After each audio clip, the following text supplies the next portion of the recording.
বিজ্ঞানীরা প্রমাণ করছেন যে এই পরমাণুর কেন্দ্রে আছে নিউক্লিয়াস, আর নিউক্লিয়াসের ভিতরে আছে প্রচণ্ড শক্তি। যখন সেই শক্তি বের হয়ে আসে তখন সেখান থেকে তাপ এবং আলো নির্গত হয়। বিজ্ঞানীরা প্রমাণ করছে আসলে রাসূলের নূর থেকে সমস্ত মাখলুকাত সৃষ্টি, তারা এটা প্রমাণ করেছে। আজকে মুসলমান আমরা এটা স্বীকার করি নাই না, অথচ বিধর্মীরা স্বীকার করে নিয়েছে যে আসলে আল্লাহ রসুল কিসের তৈরি? নূরের তৈরি। এটা কিন্তু আমরা মুসলমান স্বীকার করি না, কিন্তু বিধর্মীরা ঠিকই স্বীকার করে নিচ্ছে। আপনারা জানেন যে এর আগে যখন অ্যাটমিক বম তৈরি হলো তখন হিরোশিমা নাগাসাকি এবং হিরোশিমার যে নাগাসাকি সেখানে যে বম বাষ্প সেটা ছিল অ্যাটমিক এনার্জি। এখন তার চাইতে সবচেয়ে পাওয়ারফুল যে বম তৈরি সেটার নাম হচ্ছে নিউক্লিয়ার এনার্জি, এবং এটা এতই শক্তিশালী যে অ্যাটমিক বোমার চাইতে নিউক্লিয়ার বোমা অত্যন্ত শক্তিশালী।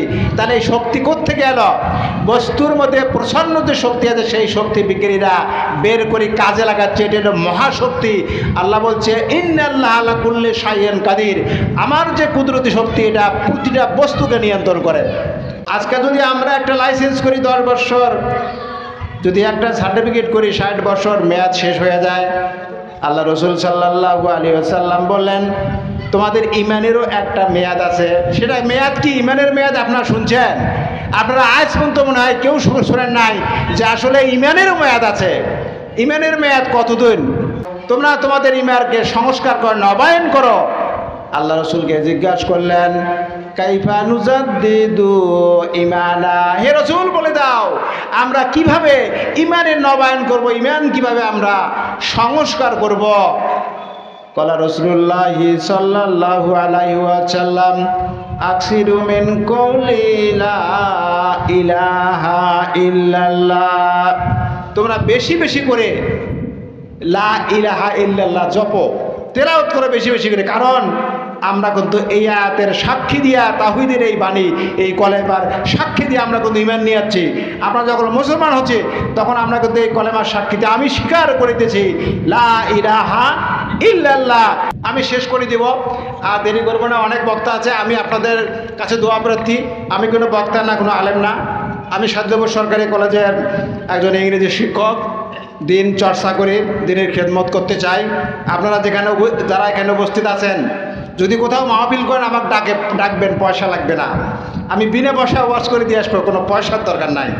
এবং হাদিস কোরআন থেকে যুক্তি দিয়ে একটা কথা আমার মনে হয় এটা বোধহয় হয়, ওটা হয়, এগুলো আমি কিছু বলবো না। আমি যে কথাটা বলবো সে কথাটা অবশ্যই সে কথাটার দলিল থাকবেই। সে কি আমাদের মাঠের সেই মাকাম মাহমুদের সর্বশ্রেষ্ঠ সম্মান না তোমাকে দান করা হবে। আল্লাহ পাক লাখ লাখ শুকরিয়া যে আল্লাহ পাক আমাদের সেই নবীর উম্মত বানিয়ে দিয়েছে। আপনারা কি বলেন? আমরা অবশ্যই ঠিক করে আদায় করব। আল্লাহ রসুলকে বলা হলো জাবের রাজি আল্লাহ তাআলা একটা হাদিস আছে, সেটা হলো আল্লাহ রসুলকে জিজ্ঞাসা করা হলে আল্লাহ রসুল প্রথম সৃষ্টি কি? আউয়ালুল খালক, প্রথম সৃষ্টি কি? আউয়ালুল খালক কি? কলা রাসূলুল্লাহ সাল্লাল্লাহু আলাইহি ওয়াসাল্লাম আনা মিন নূরিল্লাহি ওয়া কুল্লা শাইইন মিন নূরি। আল্লাহ রাসূল সাল্লাল্লাহু আলাইহি ওয়াসাল্লাম বলল আল্লাহ পাক আমাকে তার নূর থেকে সৃষ্টি করেছে, আর আমার নূর থেকে সমস্ত মাখলুকাত সৃষ্টি করেছেন। বিজ্ঞানীরা প্রমাণ করেছে একটা বস্তু তিনটা জিনিস দিয়ে গঠিত। একটা হলো সলিড, লিকুইড এবং গ্যাস, অর্থাৎ কঠিন, তরল এবং বায়বীয়। প্রতিটা বস্তু মধ্যে তিনটা জিনিস আছে, একটা হলো একটা কঠিন জিনিস, একটা হলো তরল এবং বায়বীয়। বিজ্ঞানীরা এই হাদিসটা প্রমাণ করে দিয়েছে। তারা বস্তুর একদম গভীরে প্রবেশ করিয়েছে। অসংখ্য পরমাণু দ্বারা একটা বস্তু গঠিত, এবং সেই পরমাণুর কেন্দ্রে আছে নিউক্লিয়াস, আর নিউক্লিয়াসের কেন্দ্রে আছে প্রচণ্ড শক্তি, মহাশক্তি।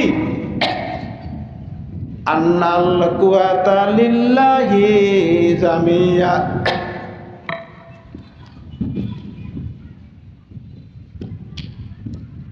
আল্লাহ রাব্বুল আলামিন বলছেন পৃথিবীর সমস্ত শক্তির উৎস আমি আল্লাহ। নাল কুওয়াতা লিল্লাহি জামিয়া।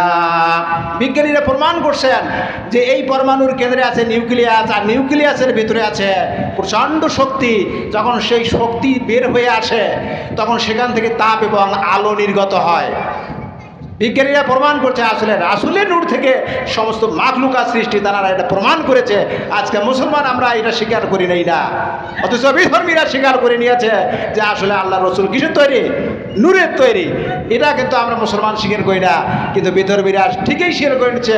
আপনারা জানেন যে এর আগে যখন অ্যাটমিক বম তৈরি হলো, তখন হিরোশিমা নাগাসাকি এবং হিরোশিমার যে নাগাসাকি, সেখানে যে বম বাষ্প, সেটা ছিল অ্যাটমিক এনার্জি। এখন তার চাইতে সবচেয়ে পাওয়ারফুল যে বম তৈরি, সেটার নাম হচ্ছে নিউক্লিয়ার এনার্জি। এবং এটা এতই শক্তিশালী যে অ্যাটমিক বোমার চাইতে নিউক্লিয়ার বোমা অত্যন্ত শক্তিশালী। তাহলে এই শক্তি কোত্থেকে এলো? বস্তুর মধ্যে প্রচ্ছন্ন যে শক্তি আছে, সেই শক্তি বিজ্ঞানীরা বের করে কাজে লাগাচ্ছে। এটা হলো মহাশক্তি। আল্লাহ বলছে ইন্নাল্লাহ আলা কুল্লি শাইইন কাদির, আমার যে কুদরতি শক্তি, এটা প্রতিটা বস্তুকে নিয়ন্ত্রণ করে।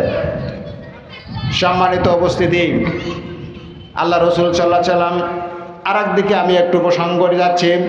আল্লাহ রসুল সাল্লাল্লাহু আলাইহি সাল্লাম বললেন প্রতিটা জিনিসের একটা মেয়াদ আছে। আজকে যদি আমরা একটা লাইসেন্স করি 10 বছর, যদি একটা সার্টিফিকেট করি 60 বছর, মেয়াদ শেষ হয়ে যায়। আল্লাহ রসুল সাল্লাল্লাহু আলাইহি ওয়াসাল্লাম বললেন তোমাদের ইমানেরও একটা মেয়াদ আছে। সেটা মেয়াদ কি? ইমানের মেয়াদ আপনারা শুনছেন? আপনারা আজ পর্যন্ত মনে হয় কেউ শোনেন নাই যে আসলে ইমানেরও মেয়াদ আছে। ইমানের মেয়াদ কতদিন? আল্লাহ রসুল সাল্লাল্লাহু আলাইহি ওয়াসাল্লাম তিনি বললেন জাদ্দিদু ঈমানাকুম, তোমরা তোমাদের ঈমানকে সংস্কার করো, নবায়ন করো। আল্লাহ রসুলকে জিজ্ঞাসা করলেন কাইফা নুজাদ্দিদু ঈমানা, হে রসুল বলে দাও আমরা কিভাবে ঈমানের নবায়ন করব, ঈমান কিভাবে আমরা সংস্কার করব? কলা রাসূলুল্লাহ সাল্লাল্লাহু আলাইহি ওয়াসাল্লাম আকসিরু মিন কওলি লা ইলাহা ইল্লাল্লাহ, তোমরা বেশি বেশি করে লা ইলাহা ইল্লাল্লাহ জপো, তেলাওয়াত করো বেশি বেশি করে। কারণ আমরা কিন্তু এই আয়াতের সাক্ষী দিয়া, তাওহীদের এই বাণী, এই কলেমার সাক্ষী দিয়ে আমরা কিন্তু ঈমান নিয়ে যাচ্ছি। আমরা যখন মুসলমান হচ্ছে তখন আমরা কিন্তু এই কলেমার সাক্ষীতে আমি স্বীকার করিতেছি লা ইলাহা ইল্লাল্লাহ। এটার অর্থ হলো ওমা আনা মিনাল মুশরিকিন। এটা মানে কি? যে আমি মুশরিকের অন্তর্ভুক্ত নই। কারণ মুশরিক কোথায় যাবে? ইন্নাল্লাযীনা কাফারু মিন আহলিল কিতাবে ওয়াল মুশরিকিনা ফিনারে জাহান্নামা খালিদিনা ফিহা উলাইকা হুম শাররুল বারিয়া। যারা মুশরিক তারা কোথায় যাবে? তারা জাহান্নামে যাবে এবং তাদের জন্য জাহান্নামে নির্ধারিত। আমরা যদি ঈমান নবায়ন না করি, কোনো কারণে হয়তো আমাদের মধ্যে শিরক ঢুকে গেছে, আমরা হয়তো বলছি যে ভাই আপনি যদি ওই ডাক্তারের কাছে না যান তাহলে আপনি কিন্তু মারা যাবেন, আপনি ওই ওষুধ খাইছেন ভাই, ওটা না খাইলে আপনি মারা যেতেন, আপনি ভাই শিরক করে বসলেন, আপনার ঈমান কিন্তু চলে গেল। এই জন্যই রাসূল সাল্লাল্লাহু আলাইহি সাল্লাম বলছেন তোমরা ঈমান নবায়ন করো, অর্থাৎ বেশি বেশি করে তোমরা লা ইলাহা ইল্লাল্লাহ পাঠ করো। আদম আলাইহিস সালাম থেকে শুরু করে আমাদের নবী পর্যন্ত সমস্ত নবী রাসূলুল্লাহ শুধু একটা কলেমার দাওয়াত দিয়েছে, সেটা হলো কি? লা ইলাহা ইল্লাল্লাহ। এর অর্থ হলো আল্লাহ এক, আল্লাহ ছাড়া কারো ইবাদত করা যাবে না এবং আল্লাহর সাথে কাউকে শরীক করা যাবে না। ফালা তাদউল্লাহ ফালা তাদু মাল্লাহি আহাদা, অর্থাৎ আল্লাহর সাথে আপনারা আল্লাহর সাথে কাউকে শরীক করতে পারবেন না। আমার একটা ইচ্ছা, এই মাহফিলে, এই খানকা সবের যে মাহফিলে হয় সেখানে একটু মন খুলে দুটো কথা বলবো। কালকে থেকে অনুরোধ করতে করতে আমাকে বোধহয় 10-15 মিনিট সময় দিছে, সে সময় নাকি ব্যালেন্স নাকি শেষ হয়ে গেছে। কি কথা বলবো কন? কথা এখনো আমি কথা শুরুই করি নাই, তাতে আসে গেছে ব্যালেন্স শেষ। আমি শেষ করে দেব, আর দেরি করবো না। অনেক বক্তা আছে, আমি আপনাদের কাছে দোয়া প্রার্থী। আমি কোনো বক্তা না, কোনো আলেম না, আমি সাধ্যপুর সরকারি কলেজের একজন ইংরেজি শিক্ষক। দিন চর্চা করে দিনের খেদমত করতে চাই।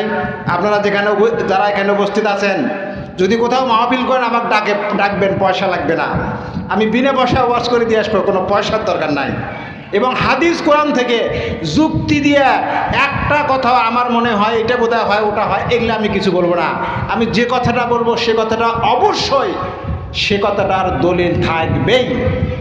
আবার দুটা কথা না বললেই না আমি বলে শেষ করব। আল্লাহ রসুল সাল্লাল্লাহু আলাইহি সাল্লামের মর্যাদা আলোচনা করতে গিয়া এ কথা দুটা আমার মনে পড়ে গেল। মিরাজের রজনীতে আল্লাহ পাক তার হাবিবকে যখন আরশে উঠালেন, রসুল সাল্লাল্লাহু আলাইহি সাল্লাম বলছেন, আমি যখন আরশে গিয়া মাথা উঠালাম তখন দেখি আরশে লেখা আছে লা ইলাহা ইল্লাল্লাহু মুহাম্মাদুর রাসূলুল্লাহ সাল্লাল্লাহু আলাইহি সাল্লাম।